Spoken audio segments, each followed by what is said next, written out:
Andiyan si Nimpa. Nympha Liet. Nympha Liet po.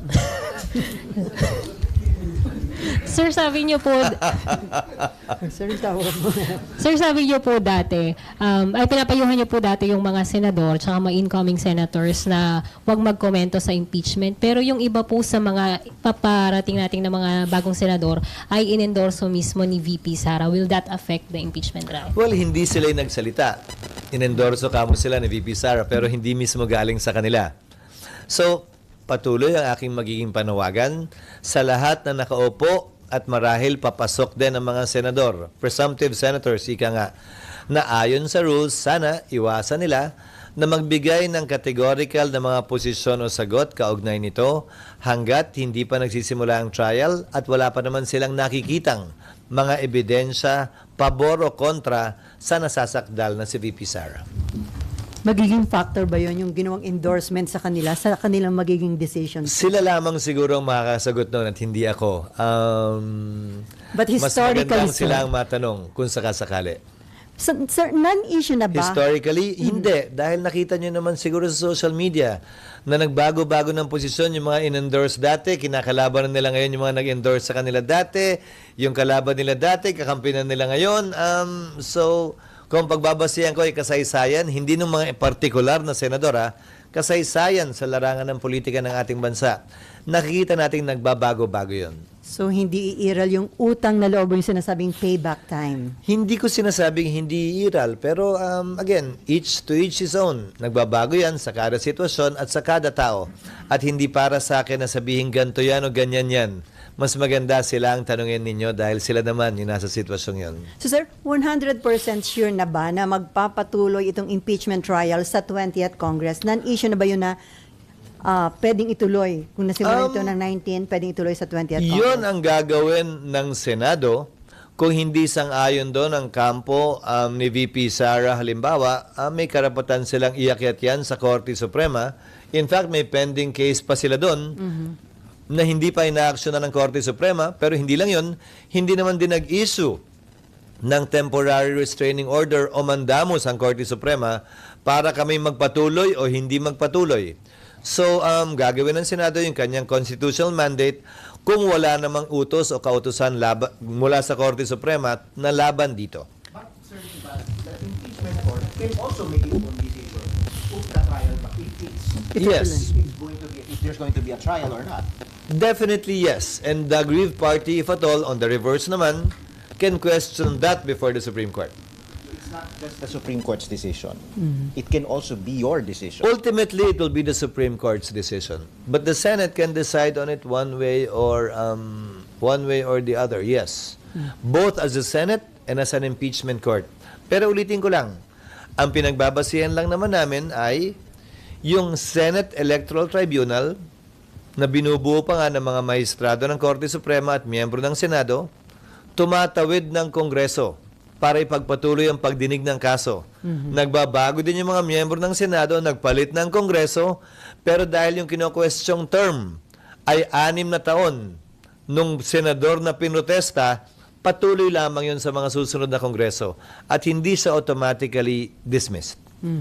So, sir, kumusta na yung status ng impeachment rules?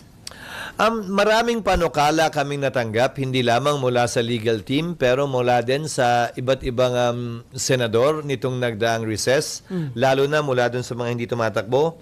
Pero ang direksyon na personal kong tinatahak sa ngayon ay isuggest sa impeachment court na wag nang baguhin yung rules dahil baka maakusahan pa ang Senado at ang institusyon ng Senado na we are changing the rules in the middle of the game to favor one side or the other.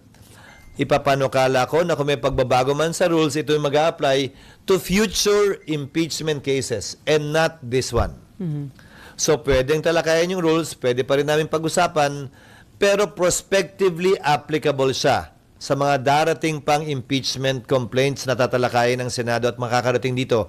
At hindi na dito sa kasalukuyang impeachment na aming kinakaharap sa ngayon. So, sir, yung suggestion mo na yon subject for approval pa sa Definitely. Senate? Lahat ng sinasabi ko ay subject to approval ng impeachment court. Kaya sabi ko, panukala ito, suggestion ito. Okay, Mean. SP yung sa TRO ng SC. So, ibig sabihin, pag maglabas sila ng desisyon, pwedeng hindi matuloy yung impeachment. Di ba sabi niyo, sir, dati, sarili yung desisyon yun? Magdedesisyon ng impeachment court kung susundin o hindi. Tulad ng sinabi ko sa inyo dati, di ba? May mga desisyon ng korte na sinunod ng Kongreso at ng impeachment court. May mga desisyon din na hindi. So, depende yan sa impeachment court. Lahat ito'y pagpapasya ng impeachment court, hindi ng Senate President lamang. Sir, and then yung rules na, excuse me, yung Not the rules, Senate, the impeachment court. sir, yung rules na gagamitin kay VP Sara ay yung ginamit kay, Yung kay- existing rules pa rin.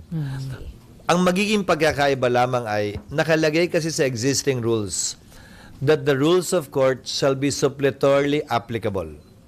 Nagbago na ang rules of court mula nung panahon ni Chief Justice Corona, late Chief Justice Corona at ngayon.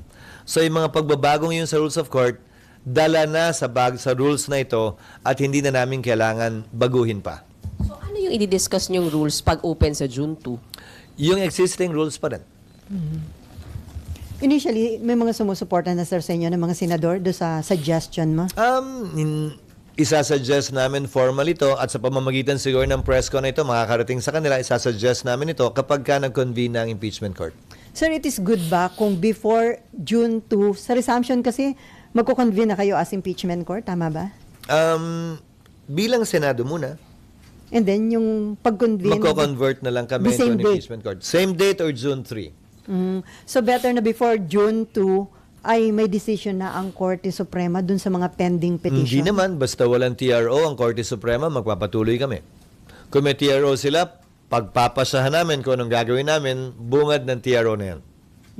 So, sir, on June 2, resumption ng session, and then sabi nyo nga possibly the following day pa yung pag-convene nyo bilang impeachment court, and then the same day din po yung pag-take oath nyo bilang mga senator judges? Sa June 2 marahil, magpapadala kami ng notice sa Kamara itong linggong to, itong darating na linggo, na kailangan nilang ipresenta yung articles of impeachment or at least yung charges man lamang sa plenaryo ng Senado. Yun ang nakalagay sa rules namin na hindi ginawa sa mga nagdaang panahon. Pero nakalagay sa rules yun. Nasusundan lamang naman namin. That is the formal procedure para officially matake cognizance na ng Senado ang impeachment. Hindi yung pag-file nila sa SecGen. Yung pagbabasa ng articles of impeachment in plenary nakalagay sa rules namin by the prosecutors. And then the Senate can take cognizance of it, and that will now be used as the basis to convene the impeachment court. Like what I was saying before, hindi filing ang magti-trigger ng impeachment court. It is the Senate plenary taking cognizance of it. Kaya kailangan basahin yung impeachment complaint sa plenaryo. Noong nagdaang panahon ang gumawa niyan, majority leader lamang. Pero hindi yan ang nakalagay sa rules namin at hindi yan ang nakalagay sa President sa Amerika na pinagkopyahan natin ang impeachment rules natin. Dapat basahin ng prosecutors yan formally, at least yung pitong charges, and then the Senate will refer it to the appropriate committee, and that will now be the basis for the convening of the impeachment court, either the same day or the following day. Okay, Myla. Sir, paano sila... Yung robe, may utang pa ako sa'yo. Okay, sir. Naalala ko yan. Paano sir ma-recognize yung prosecution team kung hindi pa kayo nakakonvene as impeachment court? Paano nila babasahin? Kung if that happens... Sa plenary first time- gagawin yon. Yes, sir. No, Paano we will sila ma-acknowledge? Hindi pa sila prosecution. Ang maging members of the House who filed the impeachment complaint, they will have to designate who will read it. And I'm assuming ito yung mga prosecutors din na i-assign nila. So this is the first time na mangyayari, sir, no? So hindi ko lang ma-picture. So i-recognize sila as paano yung, di ba, you are in session. Paano i-recognize sila? They will be called upon in plenary to read the articles of not the whole articles, the charges at the very least, and to submit the rest formally for the record in the Senate. First time siya, pero yun ang nakalagay sa rules. Bihira naman ang impeachment at hindi nagawa dati, pero hindi rason yun para hindi namin sundin ngayon yung nakalagay sa rules. Okay, si Mav, and then Raymond. Mav. Mamaya na yun. Sino daw? Di Sir, ba, considering ang lang, dami na nangyari? sir, hindi niyo pa kami dinadala dun eh. Ang dami nangyari. Teka muna. Sir, considering lang po yung current cast of characters ng impeachment trial, are you expecting or are you concerned na magiging medyo circus-like yung dito sa Senate, yung trial mismo? No. No. Yung papasok ng mga miyembro ng Senado, hindi ba? 5 re-electionista, 4 na dating senador, 3 na miyembro ng Kamara na mula sa Kongreso na magiging bahagi, maliban sa aming 12, ng 20th Congress.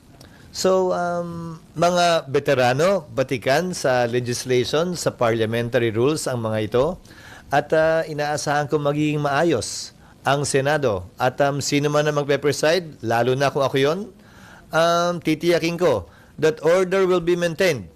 Para sa gayon, ang proseso ay dumaloy ng mapayapa, maayos, at nang mas lalong maintindihan ng ating mga kababayan, yung ipinapresenta ng magkabilang panig. Sir, wala namang kasi medyo may mga nakita na tayo in previous hearings na may mga outbursts, emotional outbursts. Bahagi yun, but we will maintain order and we will keep order within the impeachment court. We will make sure of that.